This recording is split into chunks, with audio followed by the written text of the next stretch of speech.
হরে কৃষ্ণ। বন্ধুরা বন্ধুরা আগামী 3রা ফেব্রুয়ারি সোমবার সরস্বতী পুজোর দিন, আর বাড়িতে অবশ্যই নিয়ে আসুন এই 5টি জিনিস।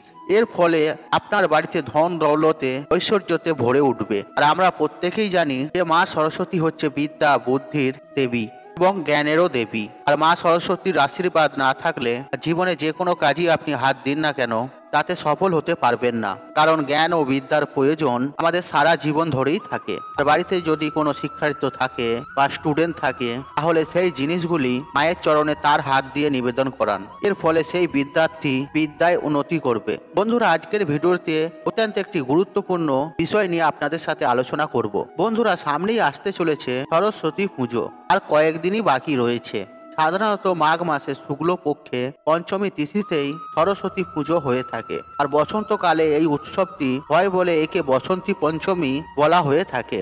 অনেকে আবার শ্রী পঞ্চমীও বলে থাকে। আর এই দিন মা সরস্বতীর বিগ্রহ, নতুন মাটির বিগ্রহ অনেকেই বাড়িতে নিয়ে আসেন এবং পুজো অর্চনা করেন সারা বছর। বিশেষ করে ছাত্রছাত্রীদের জন্য খুবই আনন্দ একটি উৎসব। আর বাংলায় প্রায় প্রতিটি ঘরে ঘরে মহা সমারোহে মা সরস্বতীর পুজো হয়ে থাকে। তাছাড়া স্কুল, কলেজ ও বিভিন্ন শিক্ষা প্রতিষ্ঠান ও আবাসনেও সরস্বতী পুজো এখন পালন করা হয়ে থাকে। বন্ধুরা, এই সরস্বতীর পুজোর দিনে আপনারা মা সরস্বতীর আরাধনা অবশ্যই করবেন।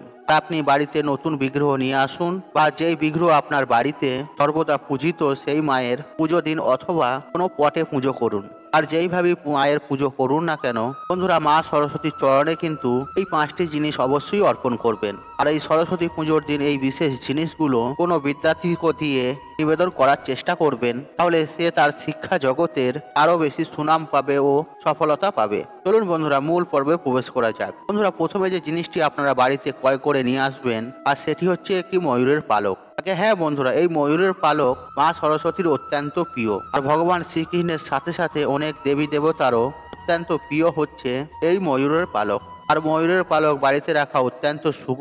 আর ময়ূরের পালক ঘরের বাস্তু দোষ ঠিক করে, আর ঘরের মধ্যে পজিটিভিটি বাড়ায়। আর কোনো যদি ছাত্র পড়াশোনায় অমনোযোগী হয়, আর সে তার পুস্তকের মধ্যে ময়ূরের একটি পালক রাখতে পারে, তাতে তার পড়াশোনায় মন বসবে, তার জ্ঞান অর্জনের আকাঙ্ক্ষা বৃদ্ধি পাবে। আর সরস্বতী পুজোর দিন নতুন 2টি ময়ূরের পালক অবশ্যই বাড়িতে নিয়ে আসবেন এবং মা সরস্বতীর কাছে নিবেদন করবেন। পরে সেই ময়ূরের পালক থেকে একটি ময়ূরের পালক মায়ের কাছে রেখে দেবেন এবং আরেকটি পালক আপনাদের বাড়িতে যে স্টুডেন্ট আছে, যে পড়াশোনা করে বা উচ্চ শিক্ষার চেষ্টা করছে, যদি কোনো অমনোযোগী বাচ্চা থাকে, তাহলে তার বইয়ের মধ্যে সেই ময়ূরের পালকটি রেখে দেবেন।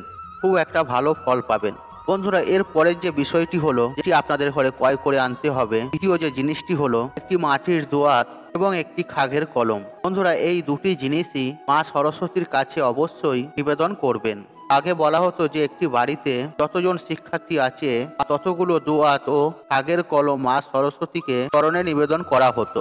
এখন আমরা কেউই খাগের কলম লিখি না, ব্যবহারও করি না, ব্যবহারও করা হয় না দোয়াতও। কিন্তু এই রীতি বহু যুগ যুগ ধরে চলে আসছে, এবং এই বিশেষ জিনিসটি দিয়ে যেটি একটি উপায়ও করা যায়, যেটি আমি ভিডিওর শেষে বলে দেবো আপনাদের। তবে নতুন একটি মাটির দোয়াত এবং খাগের কলম অবশ্যই নিয়ে আসবেন, এবং সেই মাটির নতুন দোয়াতে আলতা ভরে তার মধ্যে খাগের কলমটি দিয়ে এবং দোয়াতটির ওপর একটি নারকেলি কুল দিয়ে মা সরস্বতীর চরণে নিবেদন করতে ভুলবেন না। আর বাড়িতে কোনো স্টুডেন্ট থাকলে তার হাত দিয়ে দেওয়ার চেষ্টা করবেন। আর তৃতীয় যে জিনিসটি আপনাদের আনতে হবে এবং যেটি ছাড়া মা সরস্বতীর পুজো অসম্পূর্ণ বন্ধুরা, সেটি হচ্ছে নারকেলি কুল। আর সমস্ত দেবী দেবতাদের প্রিয় ফল থাকে, তাই দিয়ে তাদের বার্ষিকী পূজাটা করা উচিত। আর সরস্বতী পুজোর দিন নারকেলি কুল অবশ্যই মা সরস্বতীকে ভোগ হিসেবে নিবেদন করবেন, এবং তার আগে ভুলেও নারকেলি কুল কিন্তু মুখে তুলবেন না। বন্ধুরা, এর পিছনে বৈজ্ঞানিক কারণ আছে। কারণ হচ্ছে এই সময় পরিবেশ সেরকম থাকে, তাতে আগে যদি বেশি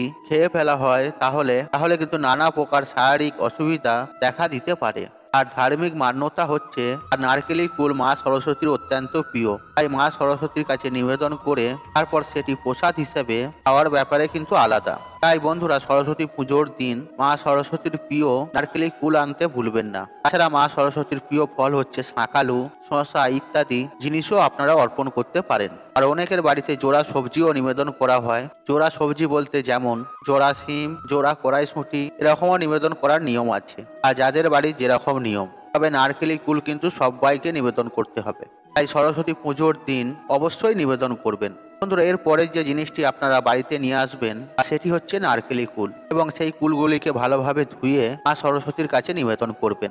বন্ধুরা এর পরের যে বিষয়টি হচ্ছে আপনাদের ঘরে যে জিনিসটি নিয়ে আসতে হবে সেটি হচ্ছে পলাশ ফুল। আর সমস্ত দেবী দেবতাদের কিছু প্রিয় ফুল থাকে, কিছু প্রিয় ফলও থাকে, আর মা সরস্বতীর প্রিয় ফুল হচ্ছে পলাশ ফুল।